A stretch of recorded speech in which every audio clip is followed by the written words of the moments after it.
आरव जब जंगल में लकड़ियां काट रहा था तो उस वक्त जंगल में शाही काफिला गुजरता है।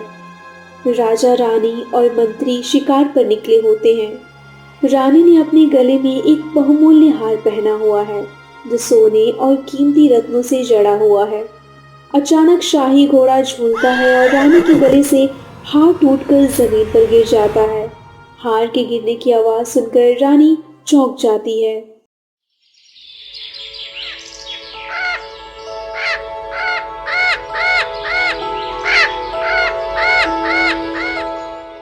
आरव एक ईमानदार और मेहनती युवक है जो अपनी पत्नी नंदिनी और बेटे आयुष के साथ एक छोटे से गांव में संघर्षपूर्ण जिंदगी जी रहा था। दिन रात मेहनत करके वो घर का खर्चा चलाता है, लेकिन बावजूद इसके उसका जीवन मुश्किलों से भरा है। नंदिनी परेशान रहती है क्योंकि उसे लगता है कि आरव की ईमानदारी घर की स्थिति सुधारने में मदद नहीं कर रही। आरव अपनी मेहनत पर विश्वास करता है और ईमानदारी से अपने सिद्धांतों पर कायम रहता है। ये ईमानदारी तुम्हें और हमें भूखा मार देगी। रोज लकड़ी बेचने से कितना कमा पाओगे? किसी और काम धंधे के बारे में क्यों नहीं सोचते? नंदिनी, मैं अपनी ईमानदारी नहीं छोड़ सकता। गलत तरीके से पैसे कमाना हमारे जीवन को कभी बेहतर नहीं बनाएगा। ईमानदारी से जिंदगी नहीं चलती। अगर ईमानदारी से जिंदगी चलती तो आज हमें ये दिन ना देखना पड़ता। क्या तुम्हें अपने बेटे की पढ़ाई की चिंता नहीं है? मुझे आयुष की पढ़ाई की चिंता है, लेकिन उससे ज्यादा अपने असूलों की। अगर मैं बेईमानी करूंगा तो अपने बेटे को क्या सिखाऊंगा? मेहनत का रास्ता मुश्किल जरूर है, पर सही है। पापा, क्या मैं पढ़ाई छोड़ दूं? नहीं बेटा, मेहनत और ईमानदारी से बड़ा कोई गुरु नहीं है। तुम्हारी पढ़ाई कभी नहीं रुकेगी। बस यही बात तुम हमेशा कहते हो, लेकिन इन बातों से पेट नहीं भरता आरव। आरव चुपचाप बाहर चला जाता है और अपने औजार उठाकर जंगल की ओर बढ़ता है। नंदिनी उसे देखती रहती है, लेकिन उसके गुस्से से भी चिंता झलकती है। आरव जंगल में लकड़ी काट रहा है और सारी लकड़ियां लेकर आरव बाजार पहुंचता है, लेकिन कोई खरीदार नहीं मिलता।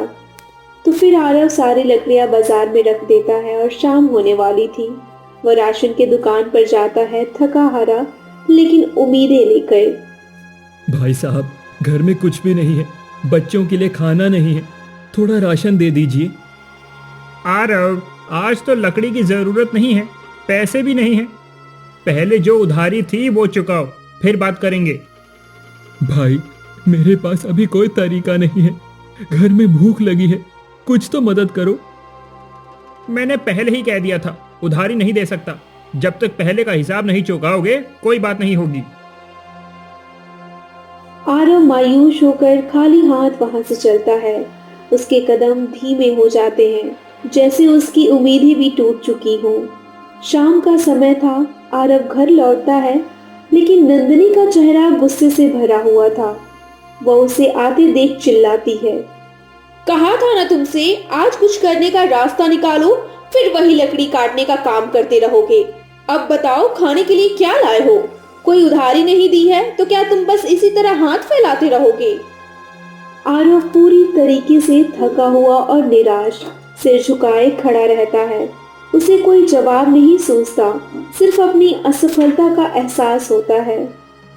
तुमने कभी सोचा है क्या हम इस तरह जिंदगी गुजार सकते हैं? सिर्फ मेहनत और ईमानदारी से तो कुछ नहीं होगा। तुम हर दिन संघर्ष करते हो, लेकिन आखिरकार कुछ हासिल नहीं होता है। ये क्या है आरव? तुम्हारी वजह से हमारा घर, हमारा परिवार एक दिन भूखा मर जाएगा। नंदिनी, मुझे पता है, लेकिन मुझे विश्वास है कि हमारी मेहनत और ईमानदारी एक दिन रंग लेके आएगी। मैं कभी हार नहीं मानूंगा। तुम कहते हो विश्वास रखो, ये विश्वास हमें भला क्या देगा? तुमसे सिर्फ उम्मीदें हैं, और जब हम भूखे होते हैं तो ये उम्मीदें हमारी भूख को नहीं भर सकती। देखो, अब तुम मेरे सामने सब्जी, राशन या बच्चों की फीस के बारे में कुछ नहीं बोल सकते। तुम्हारी ईमानदारी अब सिर्फ हमें परेशान कर रही है आरव। आरव का दिल चूर हो जाता है, लेकिन वह नंदिनी के गुस्से का विरोध नहीं करता। वो समझता है कि वह कितनी परेशान है, लेकिन उसका दृढ़ विश्वास और ईमानदारी उसे आगे बढ़ने की ताकत देती है। नंदिनी रसोई में जाती है और एक थाली में खिचड़ी रखकर लाती है। घर में बस एक ही मुट्ठी चावल बचा था, तुम्हारे लिए उसकी खिचड़ी बनाई है। अब हमारे लिए कुछ नहीं है, ये खा लो और हम दोनों के लिए बस पानी बचा है। नंदिनी, मैं जानता हूं कि हालात मुश्किल है, लेकिन मैं अपने असूलों से समझौता नहीं कर सकता। उसूलों से पेट नहीं भरता है आरव। आयुष की स्कूल फीस का क्या होगा? कल सुबह उसे खुद स्कूल लेकर जाना। मैं अब और सुनने के लिए तैयार नहीं हूँ। नंदिनी पानी का ग्लास लेकर बैठ जाती है, जबकि आरव चुपचाप खिचड़ी खाने लगता है। दोनों की आंखों में दर्द और संघर्ष साफ झलकता है। आरव आयुष को स्कूल लेकर जाता है। स्कूल ऑफिस में क्लास टीचर से मुलाकात होती है। आरव जी, आयुष की फीस काफी समय से बकाया है, अब हम और इंतजार नहीं कर सकते। सर, मैं बस थोड़ा और समय चाहता हूँ। मैं ईमानदारी से मेहनत कर रहा हूँ, कुछ दिन की और मोहलत दे दीजिए। हर बार यही बहाना लेकर आते हो, स्कूल को भी अपने खर्च चलाने होते हैं। सर, मेरे बेटे की पढ़ाई मत रुकवाइए, मैं वादा करता हूँ 1 हफ्ते में फीस चुका दूंगा। टीचर कुछ देर सोचते हैं और फिर गहरी सांस लेते हैं। ठीक है आरव, तुम्हें 1 हफ्ते की मोहलत देता हूँ, लेकिन ये आखिरी बार है। इसके बाद हम कोई बहाना नहीं सुनेंगे। धन्यवाद सर, मैं आपका यह एहसान कभी नहीं भूलूंगा। आरव आयुष को गले लगाता है और उसके सिर पर हाथ फेरता है। दोनों घर लौट जाते हैं। आरव के चेहरे पर हल्की राहत की झलक दिखती है, लेकिन जिम्मेदारी का बोझ कम नहीं होता। आरव रोज जंगल में लकड़ियां काट कर बेचता था, लेकिन कमाई इतनी कम थी कि घर का खर्च मुश्किल से चलता।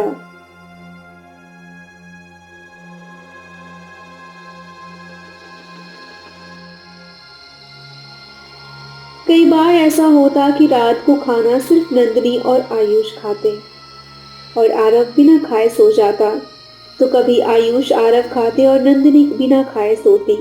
गांव वाले आरव और उसके परिवार को उनकी गरीबी के लिए ताने मारते थे। नंदिनी अक्सर इन तानों से परेशान हो जाती। अरे नंदिनी, तुम्हारे पति तो बस लकड़ी काटने के लायक है, वो कुछ और कर क्यों नहीं सकते? अब तो यही समझो कि तुम्हारा तो बस यही काम है, लकड़ी काट कर जीना। हाँ, और घर का यही हाल होगा जब तक तुम्हारे पति उसी काम में लगे रहेंगे। कोई और काम क्यों नहीं ढूंढते? नंदिनी इन तानों को सुनकर और भी चुप हो जाती। उसकी आंखों में आंसू थे, लेकिन वो किसी से कुछ नहीं कह पाई। सिर झुकाकर बिना किसी जवाब के वो वहां से मुंह लटकाए घर लौटने लगी। जब वो घर पहुंची तो उसकी निराशा और दुख साफ नजर आ रहा था। बिना कुछ कहे उसने दरवाजा बंद किया और चुपचाप बैठ गई। दिल में एक आक्रोश और दर्द था, लेकिन उसके पास कोई रास्ता नहीं था। क्या यही मेरी जिंदगी है?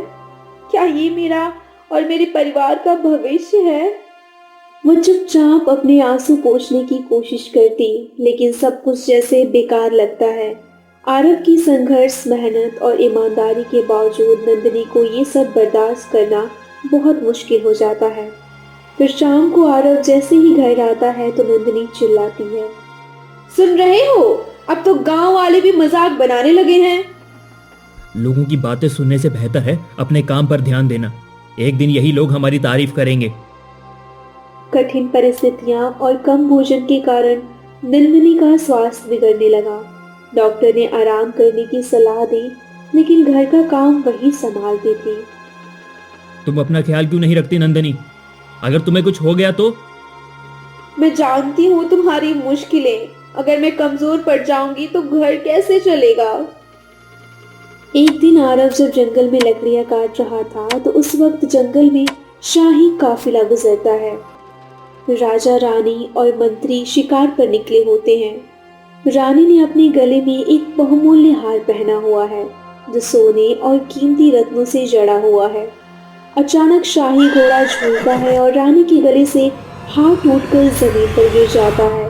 हार के गिरने की आवाज सुनकर रानी चौंक जाती है। महाराज, मेरा हार! हार जमीन पर गिरते हुए घास और पत्तों के बीच छिपने लगता है।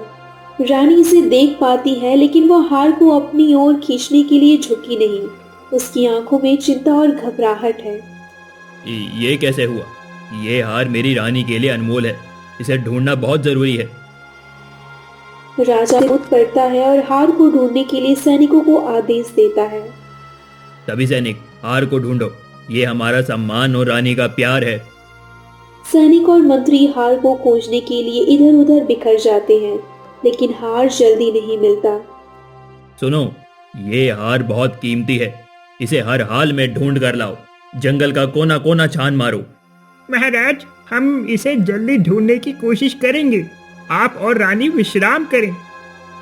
सैनिक इधर उधर खोजने लगते हैं, लेकिन हार कहीं नहीं मिलता। फिर सब राजमहल वापस चले जाते हैं। आरव ये सब दूर से देख रहा होता है।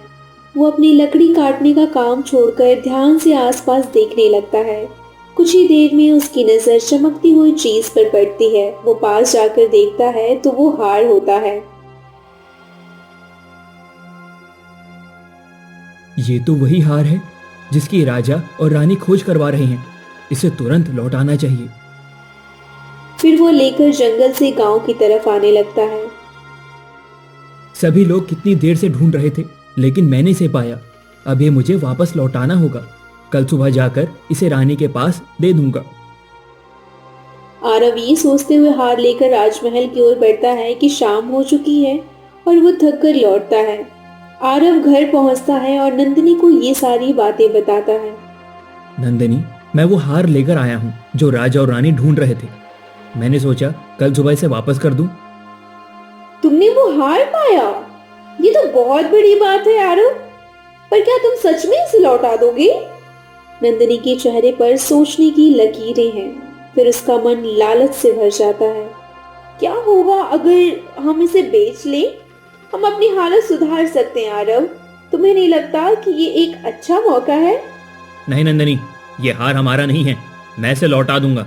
ये हमारी ईमानदारी की परीक्षा है। तुम हमेशा यही कहते हो, मगर सोचो हमारे पास क्या है।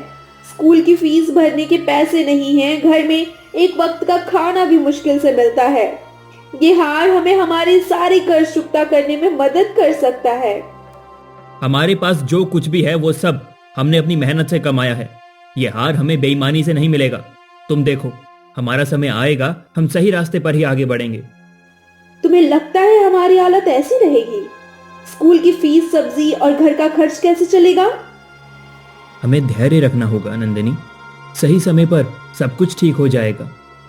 आरव ये कहकर थका हुआ महसूस करता है और वो सोने के लिए बिस्तर पे लेट जाता है। नंदिनी चुपचाप बैठी रहती है, मन ही मन सोचते हुए कि क्या ये सही है या नहीं। आरव सुबह उठता है, हार लेकर राजमहल जाता है।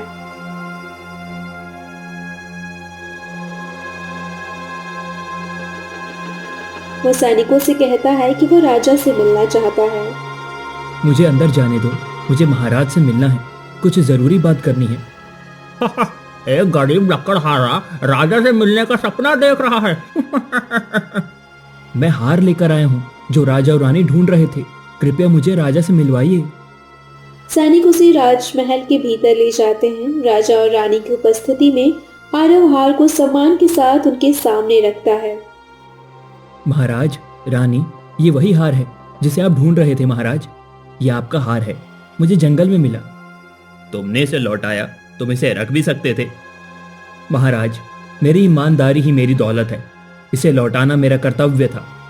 तुमने हमारी बहुत बड़ी मदद की है आरव, तुम्हारी ईमानदारी का हम सम्मान करते हैं।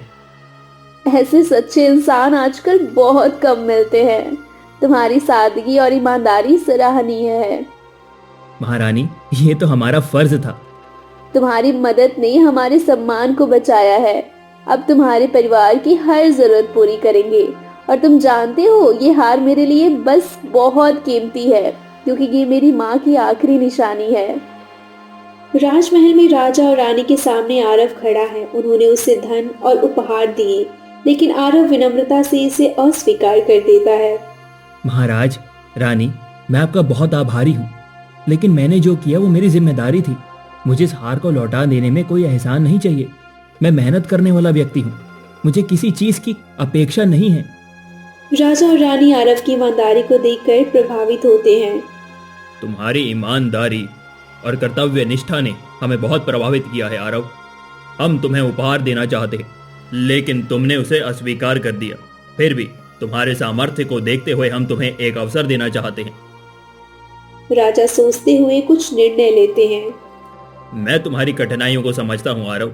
तुम्हारे जैसे ईमानदार व्यक्ति को दरबार में जरूर होना चाहिए, लेकिन यह निर्णय लेने से पहले मैं तुम्हारी परीक्षा लेना चाहता हूँ। तुम्हें एक साधु महात्मा के पास ले जाना होगा जो तुम्हारे दिल और मंशा को परख सके। आरव चुपचाप सिर झुकाकर राजा की बात मानता है। राजा उसे साधु महात्मा के पास भेजने का आदेश देते हैं। आरव को राजा के आदेश पर एक साधु महात्मा के पास ले जाया जाता है। साधु महात्मा गहरे ध्यान में बैठे थे। जब आरव उनके पास पहुंचता है तो साधु महात्मा उसकी ओर नजरें उठाते हैं। तुम कौन हो जो राजा के दरबार से भेजे गए हो? महाराज ने मुझे आपके पास भेजा है। वो चाहते हैं कि आप मेरी परीक्षा लें और मैं जान सकूं कि क्या मैं दरबार में सलाहकार बन सकता हूं। मैं तुम्हारे दिल को देखूंगा और तुम्हारी परीक्षा लूंगा।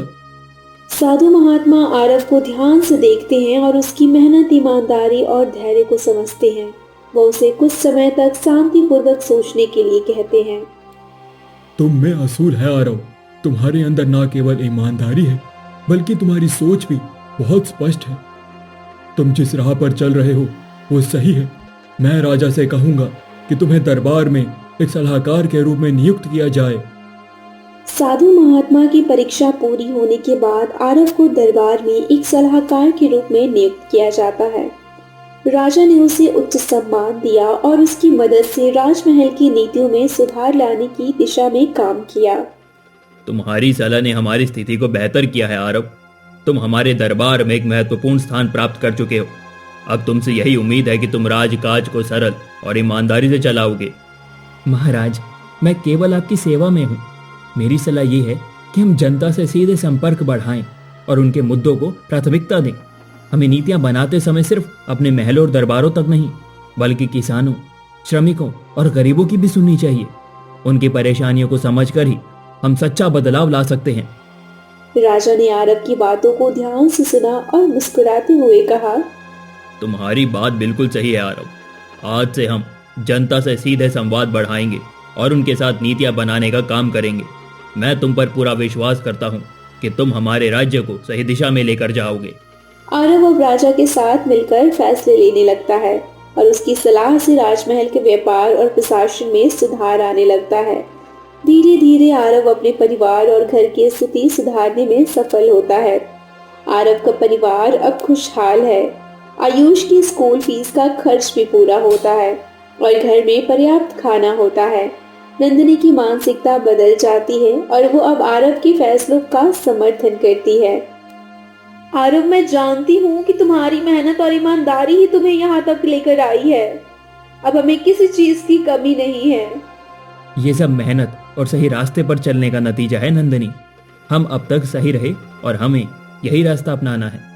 आरव अपने परिवार के साथ खुशहाल जीवन जीने लगता है। उसकी मेहनत और ईमानदारी ने उसे जीवन में सच्चा सम्मान और सफलता दिलाई।